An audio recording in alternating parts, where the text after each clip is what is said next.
సమాధానమును బంధము చేత ఆత్మ కలిగించే ఐక్యమును కాపాడుకుంటే శ్రద్ధ కలిగిన వారై ప్రేమతో ఒకరినొకరు సహించుచు మీరు పిలువబడిన పిలుపునకు తగినట్లుగా దీర్ఘశాంతంతో కూడిన సంపూర్ణ వినయముతోనూ సాత్వికంతోనూ నడుచుకున్నవారని ప్రభువును బట్టి ఖైదీనైన నేను మిమ్మల్ని బతిమాలుకొంచున్నాను.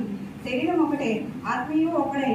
ఆ ప్రకారమే మీ పిలుపు విషయమై ఒక్కటే నిరీక్షణ ఎన్నుటకు పిలువబడితే ప్రభువు ఒకడే, విశ్వాసం ఒకటే, బాప్తిసం ఒకటే, అందరికీ తండ్రి అయిన దేవుడు ఒకడే. ఆయన అందరికీ పైగా ఉన్నవాడై అందరిలోకి వ్యాపించి అందరిలో ఉన్నాడు. అయితే మనలో ప్రతి వారికి క్రీస్తు అనుగ్రహించు వరము